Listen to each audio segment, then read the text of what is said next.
Hey there viewers, my name's Torinski and welcome back to another DCSS Sunday, where we're going to be jumping right back into the usual, trying to get a win with every species in this lovely game. And now, we have currently made our way to almost the last of the simple list, last entry on the list. Bit of a caveat due to our addition change, but the last entry on the simple species list, and that's the Gnoll. We already got a couple games in, just the end of our last Wednesday stream is a little bit of a bonus because I was itching for some more DCSS play and wanted to get some more onto that stream that night. But unfortunately, those first couple of runs, or first few runs even, didn't quite pan out totally okay. So we're going in fresh start today, and we're going to be doing our best to try and make our way through the dungeon with a Gnoll. And with that in mind, let's just hop into it.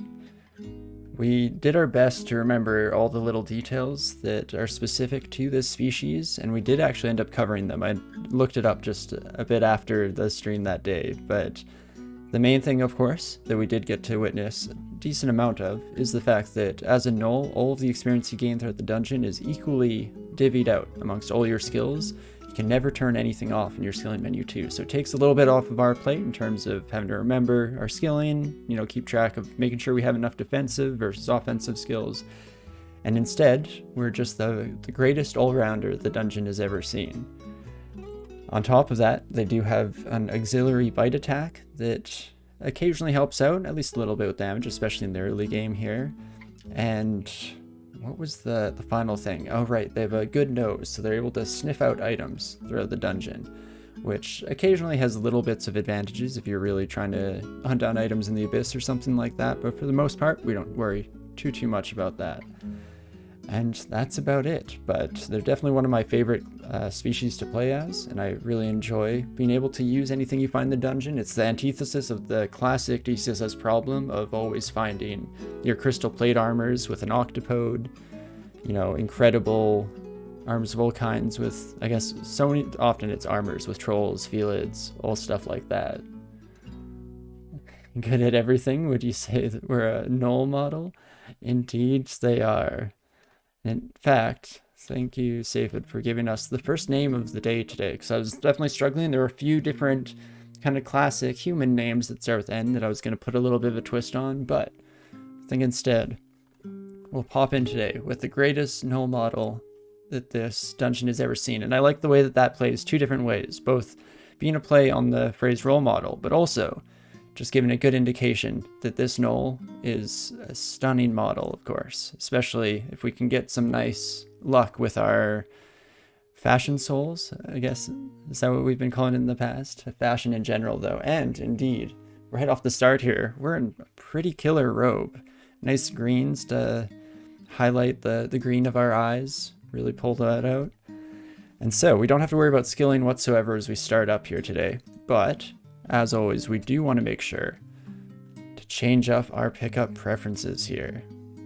It's also pretty nice to start off as a wanderer here and immediately be given a useful potion in the haste potion that we got here. Don't have to worry about identifying that at any point, and it's good panic button early on. In a similar sense, the Berserk Rage is actually a great panic button for an early out-of-depth monster that we're just barely going to be able to take out with that extra bit of a push. But we will have to see what the dungeon has in store, of course. And so with that in mind, let's get going. Oh gosh, already getting too lucky. And as always, that scares me a little bit because the other foot's got to come down at some point.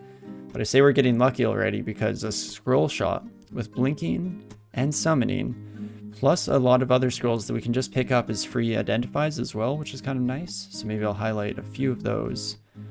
And magic mapping as well. Holy cow. So hopefully we find some nice early piles of cash. Oh gosh, but another shop? What else are you going to tempt me with, game? Okay, this one's a little bit more average. Not bad by any stretch of the imagination. Still a couple of things we might want in our future. Ring of Willpower is up there. For amulets, Garden Spirit is nice for staying alive, depending on how many spells we're casting though, right? Kinda is the built-in caveat there, but let's continue on. Immediately find so many shops. Oh my gosh. Magic mapping can be immediately picked, and we might as well mark some of these identify scrolls. Don't know how many we'll end up buying, especially since, ideally, I'm hoping to follow either Okawaru, or I'm really tempted to give Ashen Zari another shot. One of our earlier knolls was just getting us familiar with some of the new mechanics inherent to that deity. And if that's the case, of course, all of our items will become automatically identified. But we'll have to see what altars the dungeon has in store. We're being a little bit careful here, of course, because that knoll that we ran into, I don't know why they wouldn't want to just be our friends. I mean, not all knolls have to get along or anything like that. I'd never put that on an entire species, but still would expect at least a little bit of leeway, don't you think? But this is a pretty scary monster early on here. We're only level 2, so it's still not a great fight. I'm tempted to just throw a Berserk Potion at this. It is just floor 1 of the dungeon, so it's not like we're able to retreat, head to another spot, try and lose this buddy in the medley. So we might just burn that Berserk Potion nice and early here. Will give us a decent chunk of experience. And hopefully we don't need it on floor 2. You've noticed a lot more early shops. You just mean in general in this edition of the game? That's interesting for sure. I do enjoy that. I like the dopamine release of getting to see what's in each and every one of these stalls. Having 4 shops on D1 is definitely much more than I'm used to. So if one sample size, or one is a big enough sample size, then we're definitely proving that to be true in this case. But I'm more than happy to see that, of course, and it's just going to be dependent on how the rest of this run goes here. Because as long as we can get the money to take advantage of all those shops, we're going to be sitting pretty early on here, at least relative to a lot of similar powered runs. But only time will tell. Oh, did that jackal? There we go. There they were, the buddy. Only time will tell if that ends up being the case, of course, because we do need money to show up. And no time to rest, apparently, as we just are continually inundated with more and more monsters.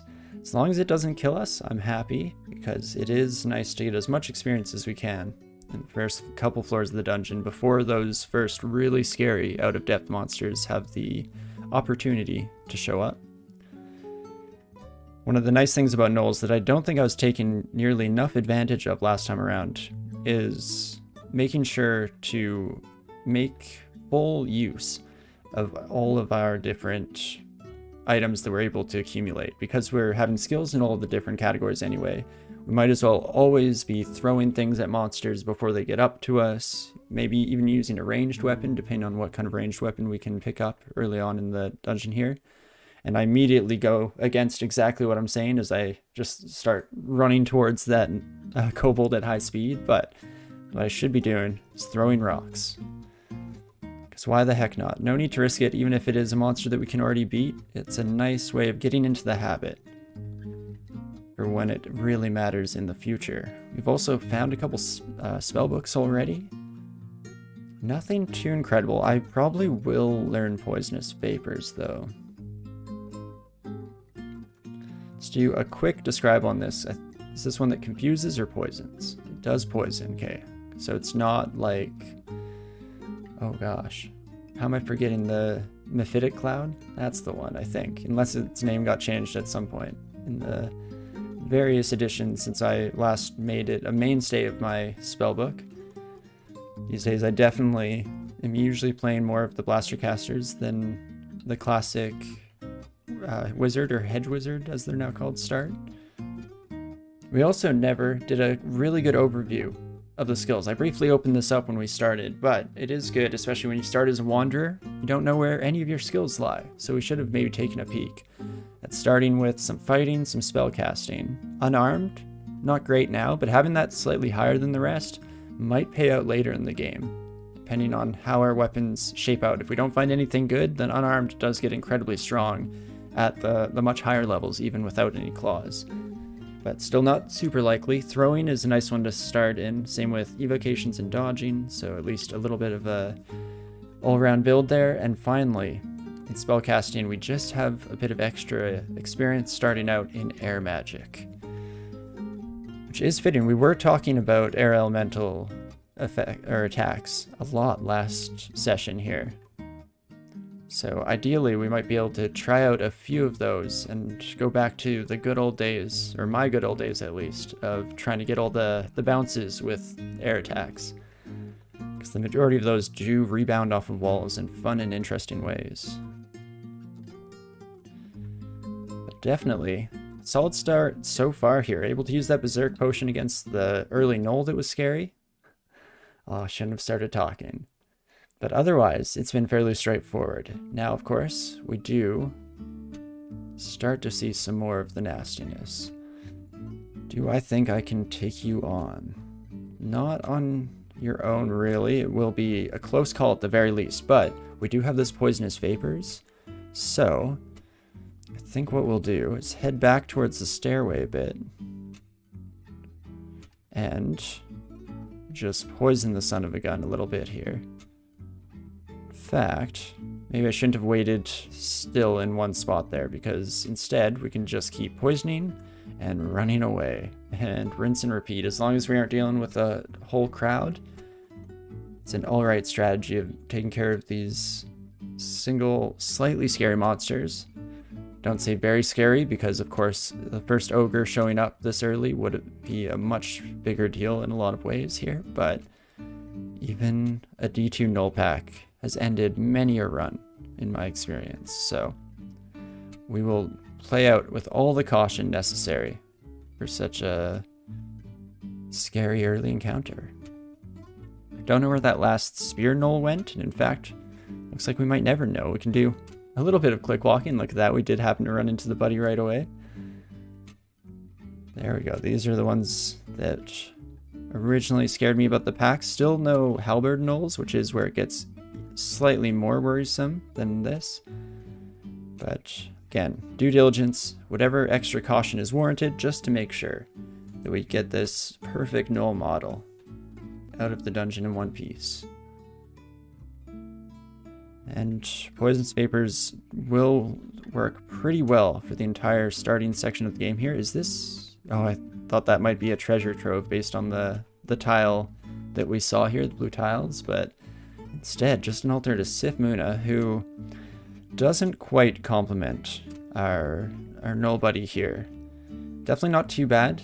As always with Sigmund, you do end up getting every spell in the game, which is always nice, but unfortunately with a Gnoll, especially one that is most likely just going to be playing for the 3 basic runes, then we are unlikely to be able to cast any of the level 9 spells anyway. Holy cow. Well, things got scary real quick here, and one more smite from that priest is probably going to kill us. Hey Brain, how's it going? Hope you're having a great day. Nice to see you as always. Also, +4 ring of protection that I was just not wearing.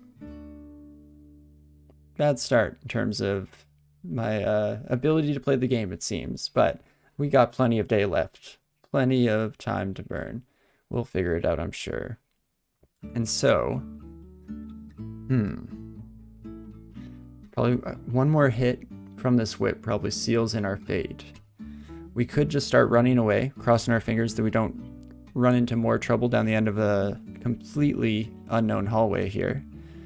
Else, we could start with the haste even, maybe start with the red potion, hoping for heal wounds, and that would just get us out of this problem. Scrolls are unlikely to do it. Way too early in the day for me to have to make a life or death decision. Neurons aren't all firing yet. Need to warm up those neural pathways, get them slowly grooved in.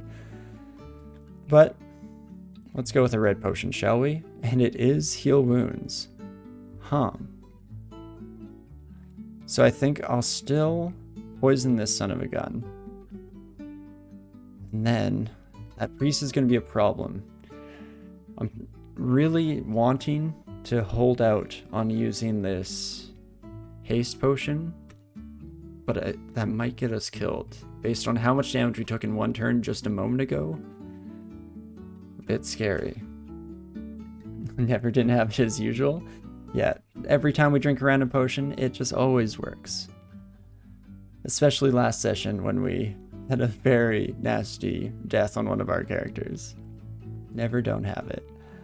But I am gonna chug down this haste. And I'm trying to burn through this priest before they get in another smite. Oh gosh, okay. Way closer than I'd like. And of course, immediately, an orc with a dagger of venom.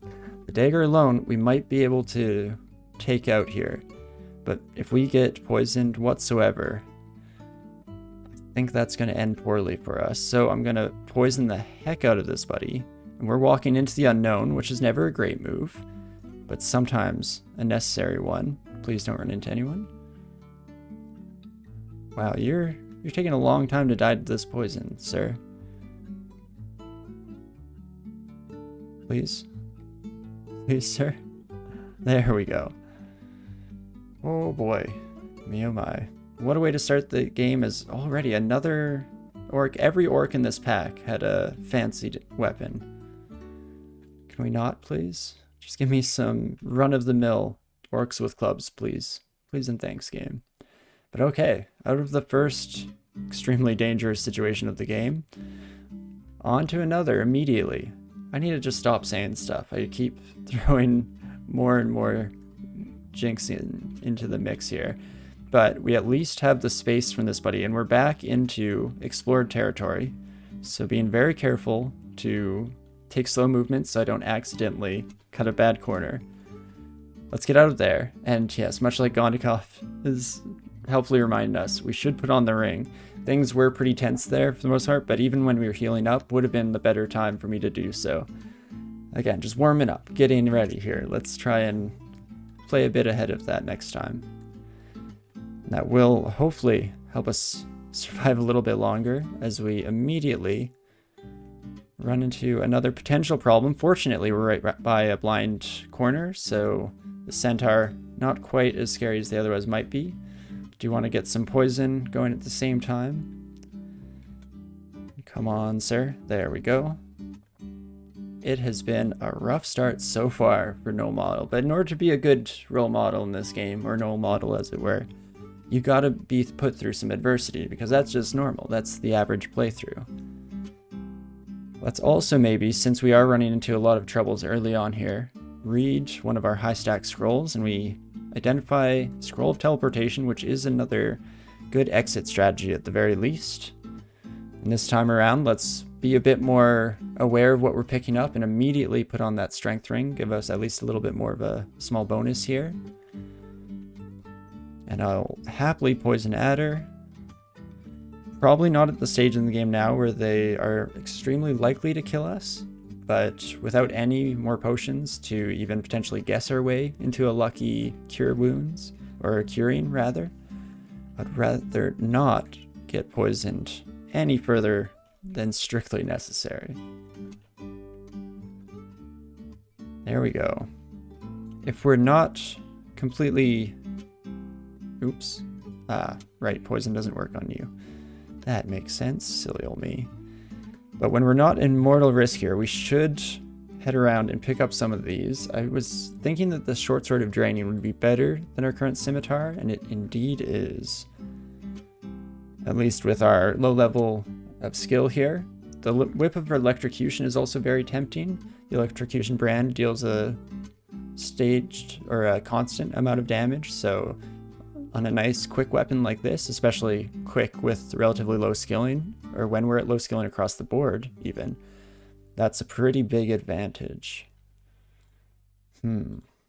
Base accuracy is a little bit lower, which is kind of what plays off maybe against that in some ways.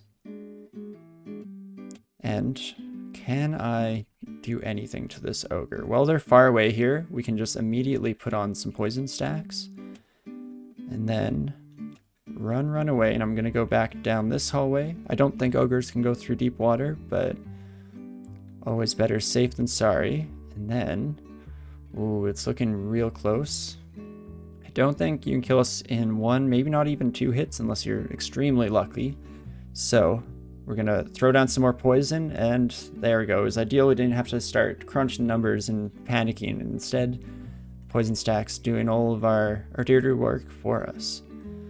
It's funny, one of our previous runs definitely had poisonous vapors, and I just ended up not using it, but it's getting us out of a lot of jams early on in this run.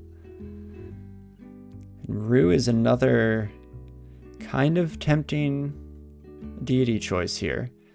My only issue against them would be that part of the beauty of playing a Gnoll is that we can use all of our skills to equal efficacy, and that takes away from it a little bit if we're sacrificing certain skills. So maybe I'll try and play a little bit more into the Gnoll's strengths, and more importantly than just their strengths, the Gnoll flavor that I enjoy so much.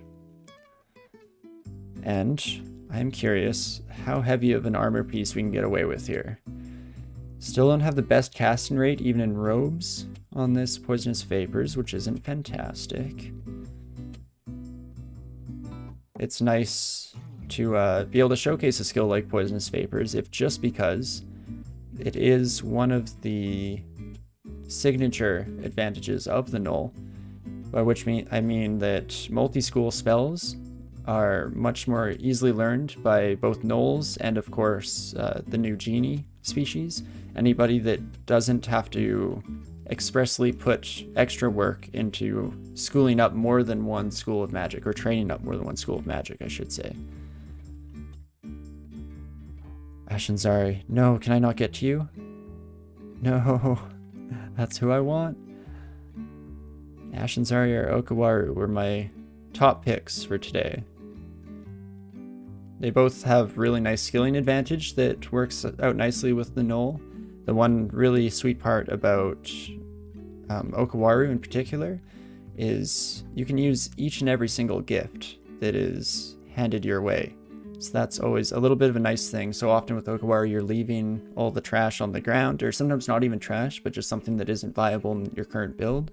And so it can be nice to have that option open. But at the end of the day here, there was a door into the Ashinzari vault here. And so I think without further ado, we're going to worship this buddy again. Really big advantages right off the bat here with all of our consumables getting identified immediately, as well as prevention from stumbling on unseen traps. So we won't have to worry about random alarm traps or getting shafted at all. That's pretty sweet. We didn't quite get far enough along last time to really showcase some of the abilities of Ashinzari, but I do so far already really like the curse mechanic, or the new curse mechanic as it were. So that seems like the perfect fit for us. We should also, before I keep going here, take stock of what we have on us now that we have everything fully identified. We do immediately see a blinking scroll, so that's solid. Always love to see those buddies off the bat, as well as the vaunted carrying that I was mentioning just a bit ago. Take some of the potential issues off of our plate right away here. And now, make a decision. Do I fight Sigmund? Definitely scary. I think what I should do, actually, now that I thought about it for even a moment here, is check on all the stuff that we left behind in shops, because we finally have the money to actually take advantage of this. And hey, Player React, it's nice to see you again. Hope you've had a fantastic half the week here. I'm sure he just wants to say hi. Oh yeah, Sigmund is the friendliest of all dungeon goers, of course. Or always more than willing to seek you out directly here. And so, what do we go with first? We have enough money for, I guess, both the Scroll of Blinking and the Scroll of Summoning, so that's a nice little combo in terms of survivability. We are just a short amount of money away from the +2 kite shield, and it would be nice to get an early shield going as well, don't get me wrong. But that can also be pushed off maybe the slightest bit, if just because our training will take a while to catch up and we'll be attacking a little bit slower until we get a bit closer to the necessitated training level for the kite shield. but we can use these panic buttons right away. So let's just head in here, pick up both of those, and dang it. I was hoping we'd have 20 pieces so I could buy a scroll of fog.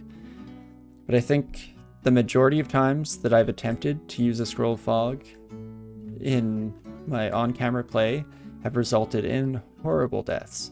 If just because I slightly misunderstand exactly how much leeway it gives me and I don't quite have enough steps to actually take full advantage of it.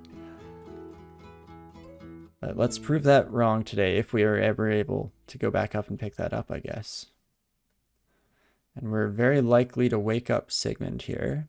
We could just step back, not explore this part of the floor for the time being, and in fact, it's not a horrible idea. Let's head down to the bottom section that we haven't quite finished walking through and see if there's anything of import down here for us. Doesn't quite look like it, but again, we can head in here. There is an item up here, so maybe that's a pile of gold. Ooh, or a heal wounds potion. Heal wounds potion is actually even better than I could have possibly expected. That is all good. We'll then manually head up here, again just being cognizant and careful not to accidentally run into Sigmund when we're not completely prepared and ready to start that fight. So let's take a look. Have we picked up any more skill books? We have not. Corpse Rot is a spell that I've never actually touched before, but does require some bodies around, which we do not have yet. I guess the Euphetabus could leave a body, maybe, just maybe, but still not fantastic. Call Canine Familiar would be very useful if it was slightly lower of a failure rate. I am concerned about trying to pass a 34.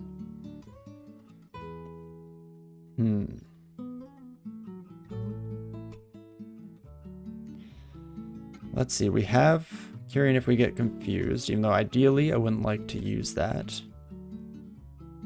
But regardless of what the best strat would be, which I'm gonna guess here, hazard a guess, that it's just to run away, go downstairs, keep training up like we're doing. It's a decent start so far, shouldn't throw it all away.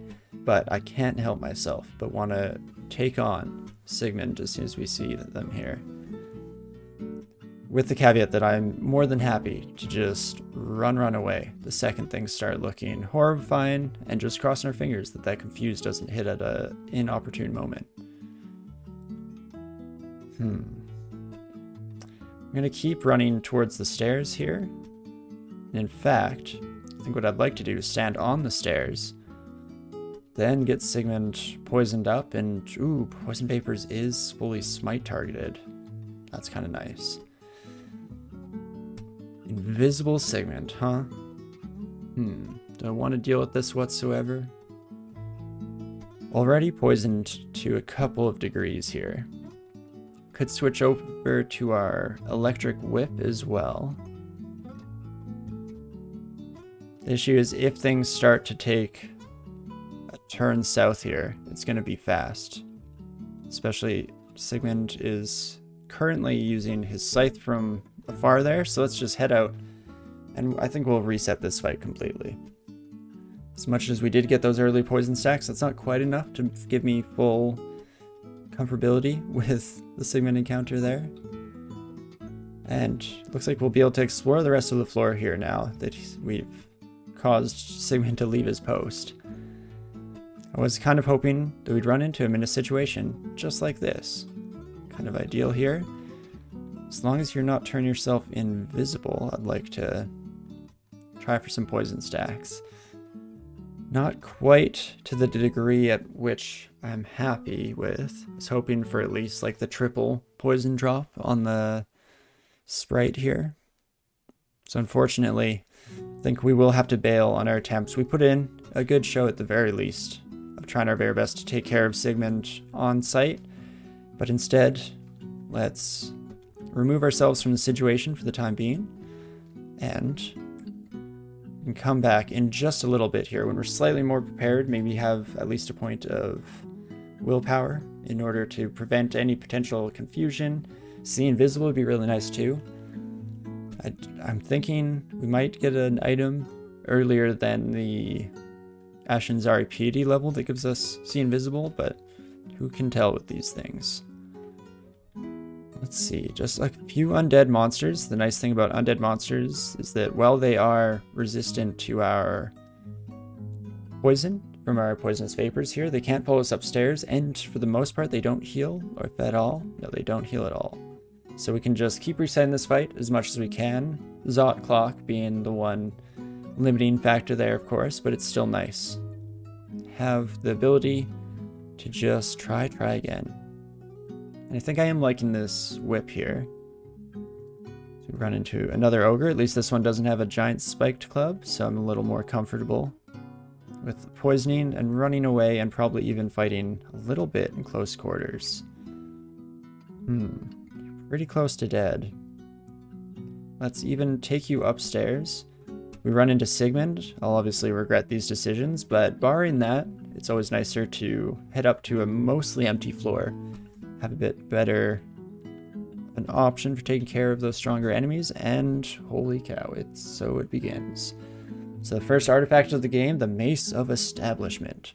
Venom Brand is really nice early on here rather, and int +2 definitely does not hurt, especially since with our Wanderer start, we did unfortunately get a lower roll on starting intelligence, which we will be fighting up against a little bit as we try and add spellcasting into our reservoir of options. Also, wait, where did you go? Oh, there you are. Must have had some very weird luck with our navigation there, because I swear we walked every possible place that as long as the beast was trying to walk towards us, they should have ran into us, but I guess not at the end of the day. It's always funny when you can't see something, it can do seemingly impossible things that would be much more obvious if you had full vision, of course. Adoan and Dervesa, eh? Don't have a whole lot of offensive tools early on here for taking out these two. We're not too bad at fighting, especially with this lovely mace that we got. I could try, I guess, memorize Canine Familiar and get a couple of these buddies helping us out here. Then, let's start the fight. I'm actually probably going to poison the orc once just to get them softened up before they make their way to us. And then I think I'll go with killing Doan first. Duvessa just enrages when we kill her brother, so I don't mind either having to deal with that or just being able to run away. Not quite as likely to be able to run in the more traditional way, but we can use a scroll of teleport to just veto out of that situation completely, as she almost takes out her hound immediately. Because the hound was the other reason that we were slightly more likely to be able to outlast her rage. Dang it, not quite making it to the stairs in time. So we could try and call another canine, get it to block our path, especially if it summons or spawns right on the stairs. We'll be able to swap places with it, which would be an ideal situation. 22% chance of failure. Never didn't have it is what I was going to say, but I didn't this time, and therefore it failed. Definitely that's the thing to blame. So let's instead use an early teleport here, which will take a bit to take effect, but hopefully we can get out of range, and we do indeed. And now if we reset the fight, which is ideally not enraged anymore, we're able to take her out in a more traditional fashion here. Maybe even bring in one dog again, just for funsies. And perfect. There we go. That's our first uniques out of the way here. Not too bad, all things considered. Hello, friends. So we will just continue on. Oh, that's not great. Early net here. Not super fun, but as long as we're able to escape it, no harm, no foul. We can just head out into the hallway here, get my mouse out of the way, and try and continue to eke out this early mace find to the greatest advantage that we can.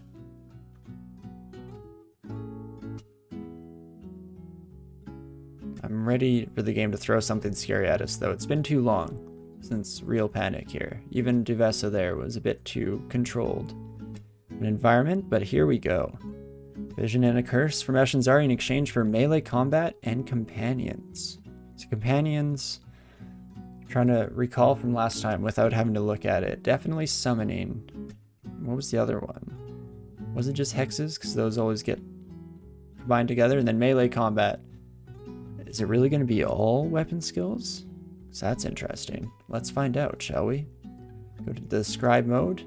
And melee combat is short blades, long blades, axes, mason flails, polearm stabs, and unarmed combat. So it does seem like everything.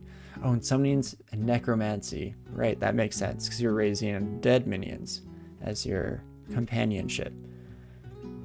But okay, I definitely want to curse something. Question is, what do we curse here?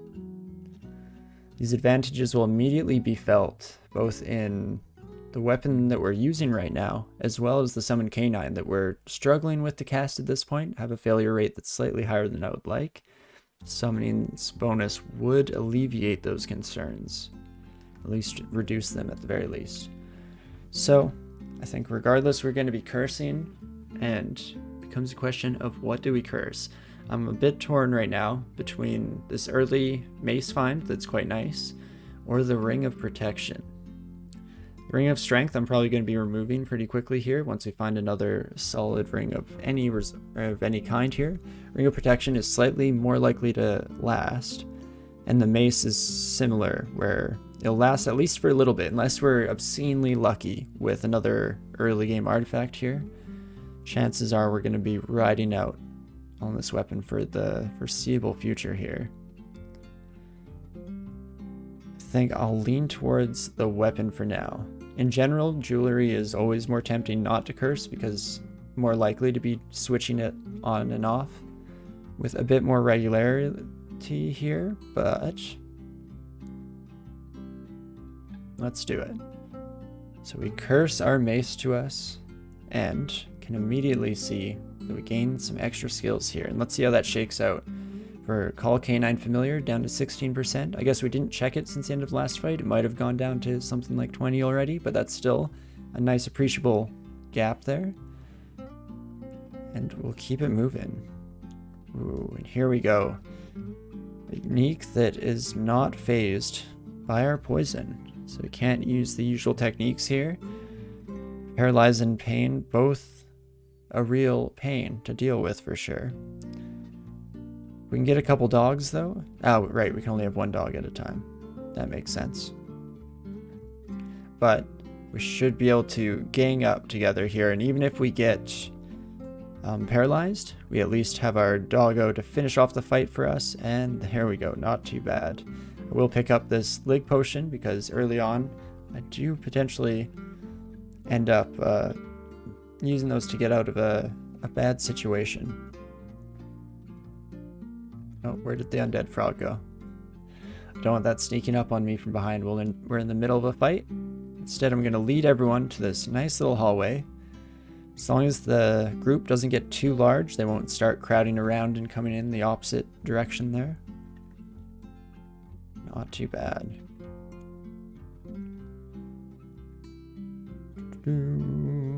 Another buddy that our poison is useless against, but fortunately we have taken out one centaur skeleton before, and the eels we actually should be alright fighting. I want a place where I can poke in and out of sight of the water completely. I guess we could shout to wake those buddies up, and that would get them moving.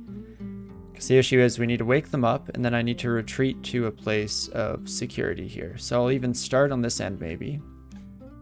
Well, let's reset that fight. There's no reason to go in with a miscast and contamination. There we go, we woke one of them up. So now, we can ideally just blast a few poison casts this way. As long as we're not in one hit range of death from the two of these bad boys, we can then pop around the corner, just heal up, regain our magic points, and we will pursue a similar result here. This is why I didn't like the setup too much here, being unable to completely get out of sight. But Even if it takes a couple of tries. Oh gosh, where did you go? Oh no. And that's also a horrifying predicament to find yourself in. Scary monster suddenly disappears. Because we know they're still around. The question is where they're going to pop out at us unexpectedly. Down this corner maybe? No. Must have followed the river along to the left there. Don't love it. For the time being, I guess we will leave them alone. Maybe come back with slightly more overall health. Not super likely that we come back with an appreciable resistance to electricity, but you never know what the dungeon holds, of course. And hello, Blork the Orc. Mixture of elemental damages, but I should be able to take you out. As long as you don't haste and start slapping away too hard with that halberd. Can always use canines to run away, of course. Or canine, I should say. So let's start off by summoning one of those bad boys. We'll also try and keep the requisite amount of magic points available to recast that.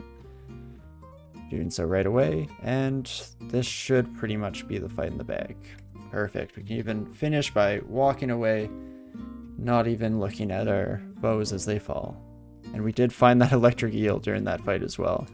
So they're gonna be liable to pop out again here, I'm sure. But turns out everything is just coming out of the woodworks instead. As more and more kobolds come pouring around the corner. Should be able to face even 3 of these basic enemies now in one place, and indeed not too many problems there. Now, where are you, you dang eel? There it is. Okay, we're not in a great place, but we can get there. This is much more ideal, and let's do a double check on how much damage we're fully in danger of taking here. 18, so it should be good for the time being. Just continually add more and more poison stacks, that is, onto this buddy, so we null our magic, and that should be enough to kill them. Indeed it was. So we see the message, you feel a bit more experienced as they die out of sight range. Exactly the way that Ashen's already intended it, of course.